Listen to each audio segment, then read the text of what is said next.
A gente vai voltar para Brasília. Em uma entrevista exclusiva à Jovem Pan, o diretor-geral da Polícia Federal afirma que o crime organizado se ampliou no Brasil. Repórter Vitória Abel. Conversamos agora com o diretor-geral da Polícia Federal, Dr. Andrei Rodrigues, para falar sobre as operações da Polícia Federal, além de outros temas relacionados à segurança pública no Brasil. Dr. Andrei, seja bem-vindo à Jovem Pan. Obrigada pela entrevista. Obrigado, é um prazer falar com você, Vitória, e com todos que nos acompanham. Doutor Andrei, eu queria começar perguntando, porque recentemente surgiu muitas operações relacionadas à lavagem de dinheiro nas bets, inclusive envolvendo influenciadores digitais. O senhor acredita que esse esquema de lavagem de dinheiro por meio das bets, ele tem se tornado mesmo um padrão e é possível que bets que estejam regulamentadas pelo governo estejam participando desse esquema? Veja, Vitória, a temática, de lavagem de dinheiro ou ocultação de patrimônio é foco de atenção da Polícia Federal já há algum tempo, e falo especificamente durante a nossa gestão. Um dos principais pilares do enfrentamento ao crime organizado é a descapitalização, ou seja, é retirar o poder econômico do crime organizado e também prender as lideranças.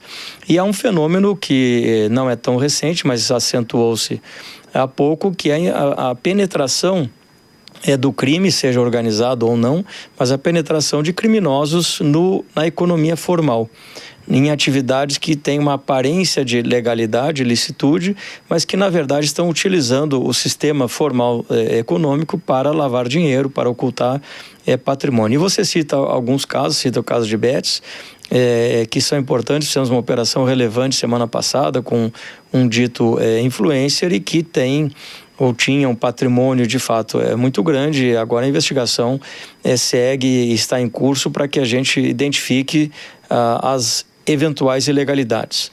Então essa de fato tem sido uma preocupação nossa, de uma atuação muito forte na descapitalização do crime organizado e lavagem de dinheiro, seja com bets, seja em qualquer sistema econômico que ocorra. Agora, o senhor também falou recentemente que existe, inclusive acho que foi num evento fora do país, que existe um certo exagero da mídia quando a gente fala da participação de facções criminosas, por exemplo, no caso do metanol, né, que é um caso de contaminação de bebidas. A gente parece ser um caso coordenado de contaminação de bebidas. O senhor acha que, de fato, nem sempre a organização criminosa está presente nesses casos? No caso do metanol, não tem nenhuma participação de organização criminosa? Vitória, a minha crítica é a antecipação de fatos que a investigação é que vai dizer. Hoje, de fato, eu acho que há um exagero, um excesso em atribuir a determinadas organizações criminosas que têm maior visibilidade, inclusive, fatos que são muitas vezes ordinários e corriqueiros, e aí eu não sei com que interesse, se de divulgação, de interesse da mídia, interesse de autoridades se promoverem ou se posicionarem e terem mais visibilidade, mas isso pouco importa. A Polícia Federal também tem se aprofundado na investigação que vê o uso das emendas parlamentares, né? Como que essas emendas estão sendo utilizadas. Vocês acreditam, pelo que o senhor acompanha das investigações, que existe um padrão de desvio que não necessariamente feito por deputados, mas por pessoas ali que estão trabalhando no pagamento de emendas? Existe um padrão nesse desvio? Veja, Vitória, eu não posso falar em detalhes das operações que a Polícia Federal conduz. O que nós podemos garantir é que todas essas investigações, inclusive a referente a eventual desvio de emendas parlamentares, são tratadas com a responsabilidade e com a seriedade de quem conduz investigações de maneira técnica. Nós não podemos criminalizar a política, isso já nos levou a efeitos danosos ao país. Nós temos que respeitar a atividade política, temos que respeitar a destinação de emendas parlamentares e, ao mesmo tempo, sermos muito severos e rigorosos no controle e na apuração de eventuais desvios. E a gente tem um prazo de quando que essas investigações vão ser reveladas, até para que a população saiba quais políticos estão envolvidos com isso? Vitória, já houve várias ações que a Polícia Federal fez com responsabilização de parlamentares, com responsabilização de políticos, com indiciamentos, com busca e apreensão, com prisões.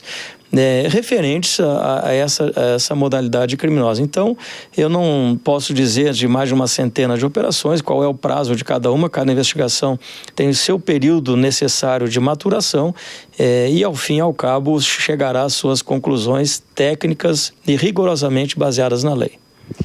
Por falar em política, eleições do ano que vem, já existe um temor de que a disseminação de notícias falsas acabe escalando justamente por conta até da inteligência artificial.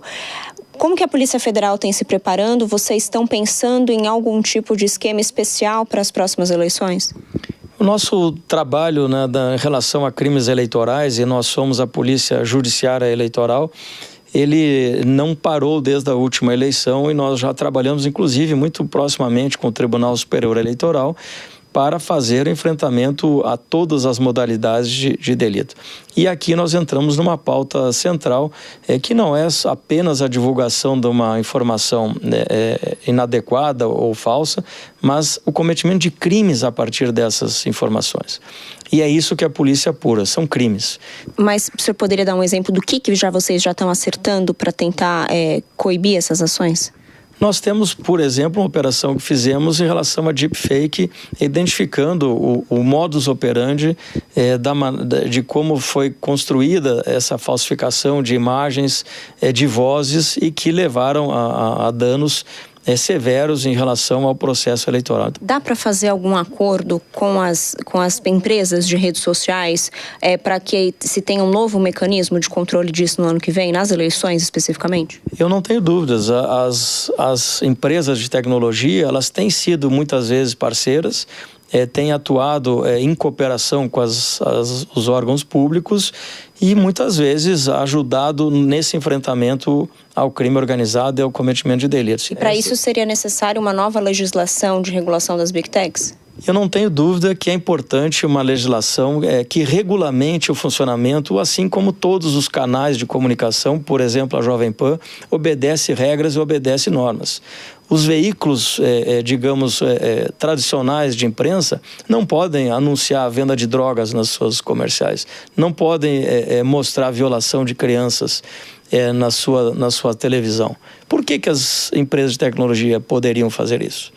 Então, as mesmas regras, né, adaptadas, obviamente, aos novos padrões digitais de comunicação, precisam também existir para todos os veículos que trazem informação, comunicação e alcançam crianças e alcançam a sociedade, inclusive com maior amplitude, muitas vezes, que os veículos tradicionais. Então, é óbvio e é muito claro que se diga, é importante que se diga, que é fundamental nós termos regras de negócio também para as empresas de tecnologia. E, bom, falando ainda também sobre eleições, todo o processo de julgamento envolvendo o ex-presidente Jair Bolsonaro está no Supremo Tribunal Federal, também diz respeito às eleições de 2022. E no Congresso Nacional se discute o projeto de anistia tanto ao ex-presidente Jair Bolsonaro quanto aos outros participantes que se envolveram ali na tentativa de golpe. O senhor avalia que teria alguma chance de acordo para esse projeto da anistia? Na opinião do senhor, dá para fazer um meio termo, que é o que alguns partidos de centro têm defendido? Primeiro é importante dizer que a Polícia Federal fez uma investigação técnica rigorosa e apresentou elementos suficientes para o sistema de justiça criminal, que teve andamento com a denúncia e com a condenação de investigados. Portanto, nós entendemos que a missão da Polícia Federal nesse processo, nessa etapa, foi concluída, inclusive com um volume de provas muito importantes que aconteceu. Eu tenho maior respeito pelo processo legislativo, pelo parlamento brasileiro, e jamais ousaria aqui me imiscuir em temas que são atinentes ao parlamento brasileiro. O que eu posso falar em relação ao trabalho que fizemos é que é um trabalho muito robusto, consistente, que apresentou as provas necessárias e que vários juristas, inclusive, comentaram do não cabimento de processo de anistia para determinados delitos. Agora, isso não é uma pauta da Polícia Federal. Eu quero sempre que o trabalho seja concluído, que as pessoas julgadas, um julgamento claro, transparente, regular, com ampla defesa e que cumpram as condenações a que foram submetidos. Recentemente, o ministro Alexandre de Moraes também reabriu um processo contra Jair Bolsonaro sobre a suposta interferência dele na Polícia Federal, uma denúncia que foi feita pelo ex-ministro, agora senador Sérgio Moro. O senhor avalia que já existem provas ou suspeitas de que realmente o ex-presidente fez uma interferência na polícia para tentar favorecer familiares? Vitória, isso independe de opinião pessoal de quem quer que seja em relação a esse fato. O que nós recebemos foi uma decisão da Suprema Corte, a partir da manifestação da Procuradoria da República, em razão de descoberta de fatos novos que ensejaram a reabertura desse processo de investigação.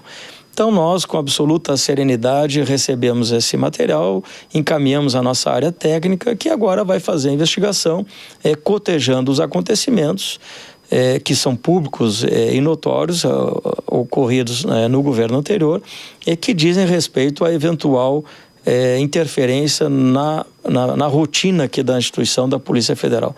Queria falar um pouco da PEC da segurança. O relator, Mendonça Filho, disse que vai fazer diversas mudanças no texto para apresentar.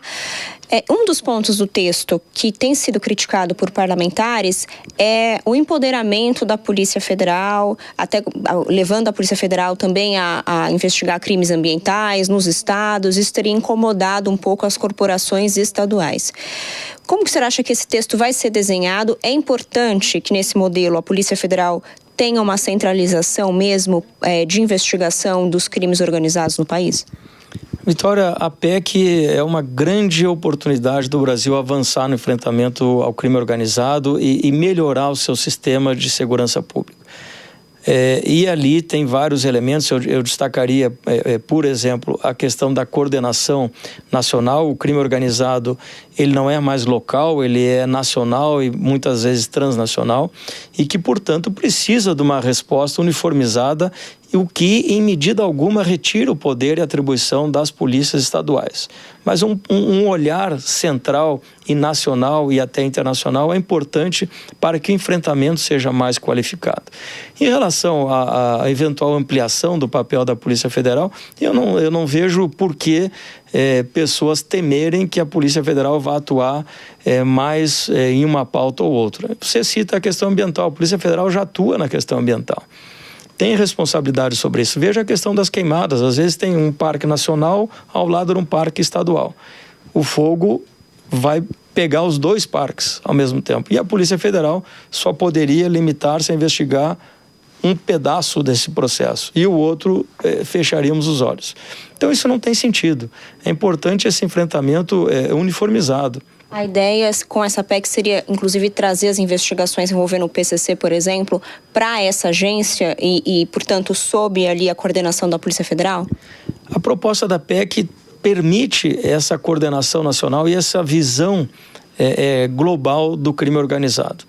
E traz também uma pauta central, que é o financiamento da segurança pública, que são os fundos que precisam existir constitucionalmente e que não sejam contingenciáveis. Então, isso são avanços extraordinários que nós teríamos com a aprovação da PEC e, é claro, sempre há oportunidade de debate, de melhoria, de sugestões. Eu acho que esse é o papel do Parlamento, que o Parlamento está cumprindo. Obrigada, doutor Andrei. Conversamos com o doutor Andrei Rodrigues, diretor-geral da Polícia Federal.